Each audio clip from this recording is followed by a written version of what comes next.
അരണ്യം തന്നിൽ പിടിപെട്ടിതു അഗ്നിദേവൻ.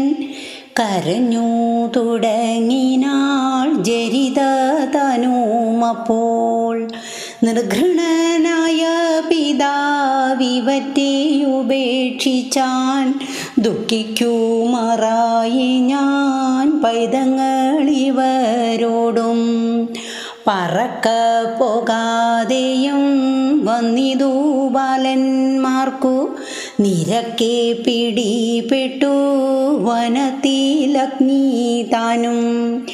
ഞാനിനി ഇവറ്റെയെന്തോർത്തതൻ തമ്പൂരാനേ, കാനനത്തിങ്കലഗ്നി പിടിച്ചു നാലുപാടും. ഇങ്ങനെ കരയുമ്പോൾ പൈതങ്ങളുര ചെയ്താർ, എങ്ങാനും പൊയ്ക്കൊള്ളുകമ്മേ നീ കൂടി മരിക്കേണ്ട. ഞങ്ങൾ ചാകിലോ പിന്നെ പെറ്റു സന്തതിയുണ്ടാ, എങ്ങനെയുണ്ടാകുന്നു നീ കൂടെ മരിക്കിലോ.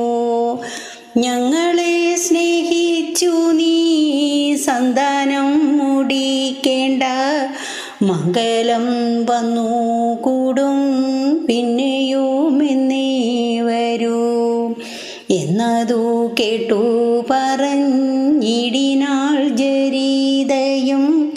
എന്നുടെ പൈതങ്ങളെ നിങ്ങളും ഒന്നു വേണം. ഇക്കണ്ട മരത്തിൻ കീഴുണ്ടെലി മടയതിൽ പൂക്കുകൊള്ളുവിൻ നിങ്ങളെന്നാൽ ഞാനൊന്നു ചെയ്വൻ.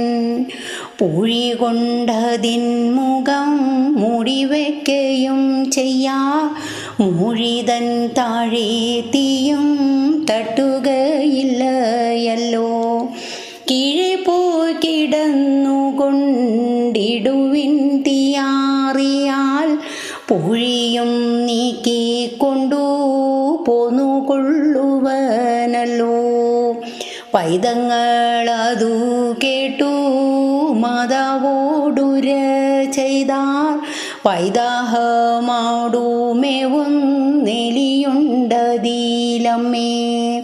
പറപ്പാൻ ചിറകില്ല നടപ്പാനില്ല കാലും, ഇറച്ചി കണ്ടാലെലി പിടിച്ചു തിന്നുമല്ലോ. ജന്തുക്കൾ ഭക്ഷിച്ചിട്ടു മരിക്കുന്നതിൽ ഭേദം, വെന്തു ചാകുന്നതത്രേ ഗതിയെന്നറിഞ്ഞാലും. എന്നതു കേട്ട നേരം വന്നൊരു ശോകത്തോടെ തന്നുടെ പൈതങ്ങളെ നോക്കിയും കരഞ്ഞിട്ടും. പിന്നെ താൻ പറക്കയും മറിഞ്ഞു നോക്കയും എന്നുടെ കർമ്മമെന്നു കൽപ്പിച്ചു പോയാലവൾ. എന്നുടെ കർമ്മമെന്നു കൽപ്പിച്ചു പോയാലവൾ.